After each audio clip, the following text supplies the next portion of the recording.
Section 13 of Frankenstein by Mary Shelley, Volume 2, Chapter 1.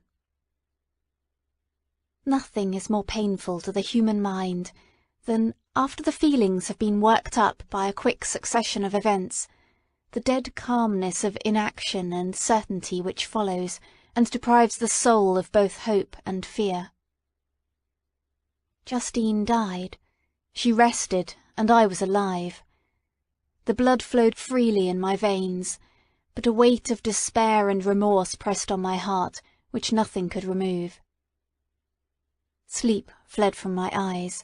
I wandered like an evil spirit, for I had committed deeds of mischief beyond description horrible, and more, much more, I persuaded myself, was yet behind. Yet my heart overflowed with kindness and the love of virtue. I had begun life with benevolent intentions, and thirsted for the moment when I should put them in practice, and make myself useful to my fellow beings. Now all was blasted.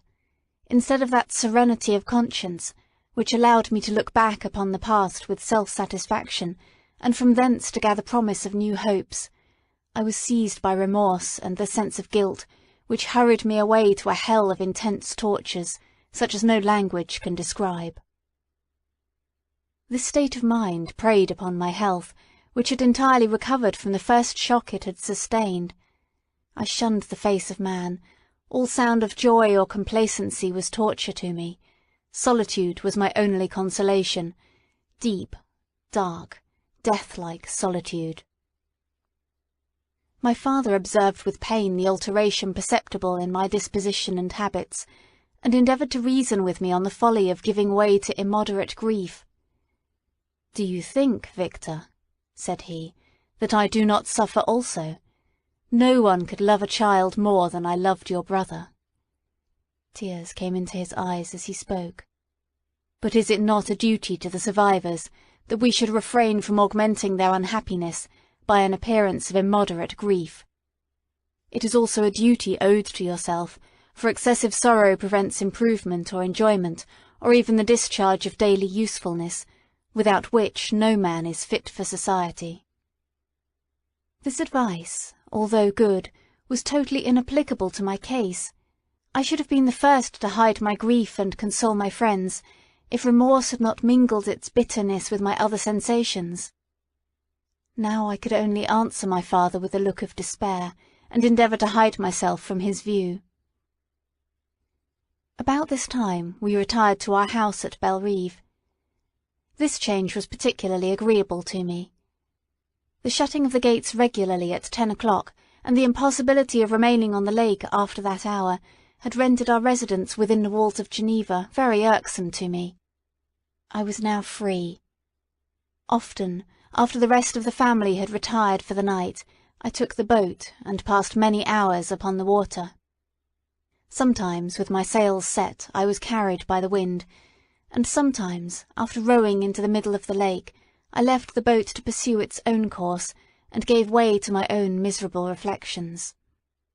I was often tempted, when all was at peace around me, and I the only unquiet thing that wandered restless in a scene so beautiful and heavenly, if I except some bat or the frogs, whose harsh and interrupted croaking was heard only when I approached the shore.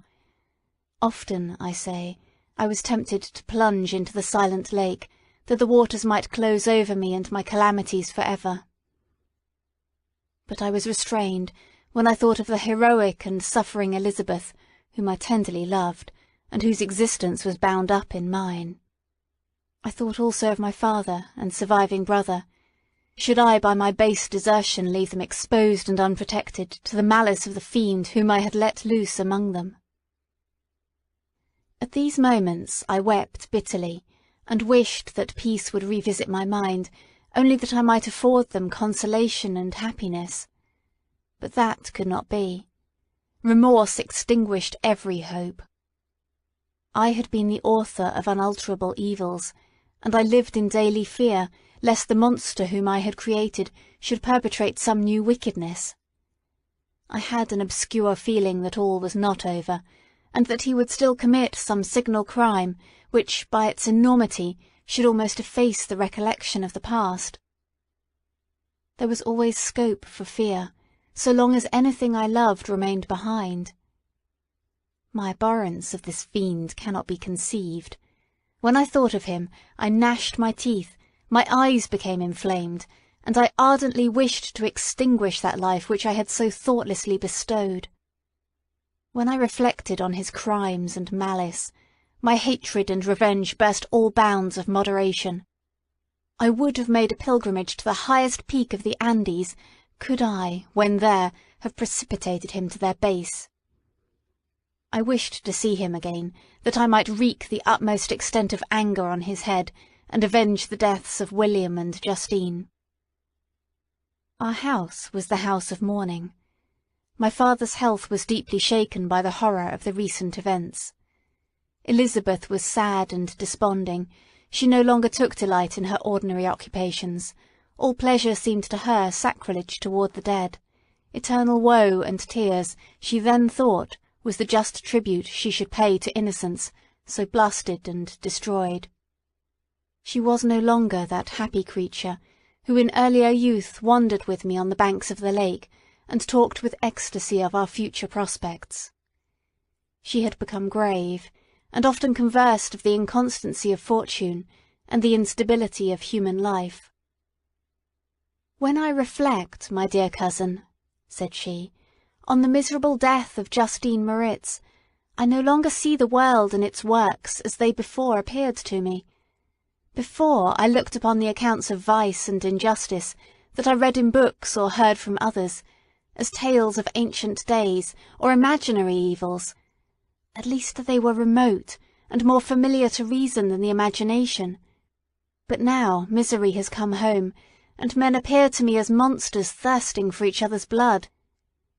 Yet I am certainly unjust. Everybody believed that poor girl to be guilty, and if she could have committed the crime for which she suffered, assuredly she would have been the most depraved of human creatures. For the sake of a few jewels, to have murdered the son of her benefactor and friend, a child whom she had nursed from its birth and appeared to love as if it had been her own. I could not consent to the death of any human being, but certainly I should have thought such a creature unfit to remain in the society of men. Yet she was innocent. I know, I feel she was innocent. You are of the same opinion, and that confirms me. Alas! Victor, when falsehood can look so like the truth, who can assure themselves of certain happiness? I feel as if I were walking on the edge of a precipice towards which thousands are crowding and endeavouring to plunge me into the abyss. William and Justine were assassinated, and the murderer escapes. He walks around the world free, and perhaps respected. But even if I were condemned to suffer on the scaffold for the same crimes, I would not change places with such a wretch." I listened to this discourse with the extremest agony. I, not in deed, but in effect, was the true murderer. Elizabeth read my anguish in my countenance, and kindly taking my hand, said, "My dearest cousin, you must calm yourself. These events have affected me, God knows how deeply, but I am not so wretched as you are. There is an expression of despair, and sometimes of revenge, in your countenance that makes me tremble. Be calm, my dear Victor. I would sacrifice my life to your peace. We surely shall be happy, quiet in our native country, and not mingling in the world. What can disturb our tranquillity?" She shed tears as she said this, distrusting the very solace that she gave, but at the same time she smiled, that she might chase away the fiend that lurked in my heart. My father, who saw in the unhappiness that was painted in my face only an exaggeration of that sorrow which I might naturally feel, thought that an amusement suited to my taste would be the best means of restoring me my wonted serenity. It was from this cause that he had removed to the country, and induced by the same motive, he now proposed that we should all make an excursion to the valley of Chamounix. I had been there before, but Elizabeth and Ernest never had, and both had often expressed an earnest desire to see the scenery of this place, which had been described to them as so wonderful and sublime. Accordingly, we departed from Geneva on this tour about the middle of the month of August, nearly 2 months after the death of Justine. The weather was uncommonly fine, and if mine had been a sorrow to be chased away by any fleeting circumstance, this excursion would certainly have had the effect intended by my father. As it was, I was somewhat interested in the scene. It sometimes lulled, although it could not extinguish my grief. During the first day we travelled in a carriage.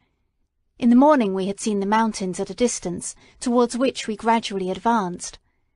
We perceived that the valley through which we wound, and which was formed by the river Arve, whose course we followed, closed in upon us by degrees, and when the sun had set, we beheld immense mountains and precipices overhanging us on every side, and heard the sound of the river raging among rocks, and the dashing of waterfalls around. The next day we pursued our journey upon mules, and as we ascended still higher, the valley assumed a more magnificent and astonishing character.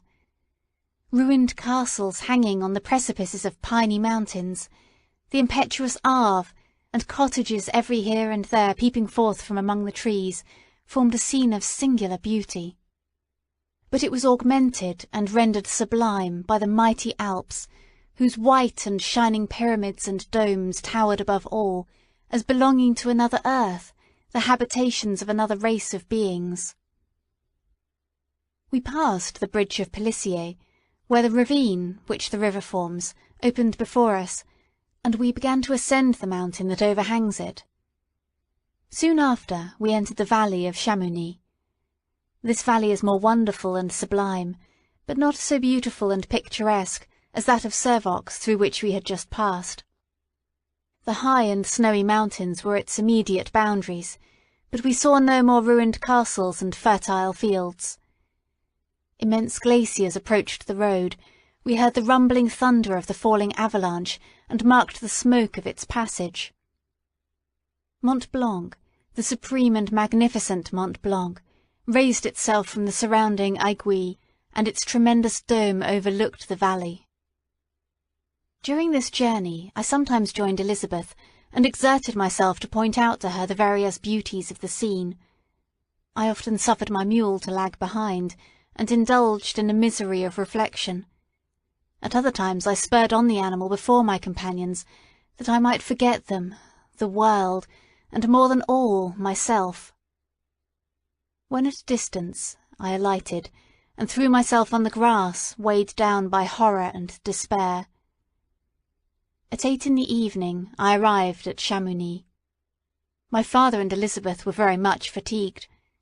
Ernest, who accompanied us, was delighted, and in high spirits.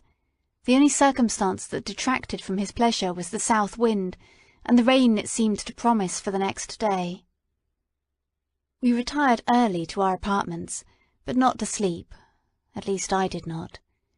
I remained many hours at the window, watching the pallid lightning that played above Mont Blanc, and listening to the rushing of the Arve, which ran below my window. End of section 13.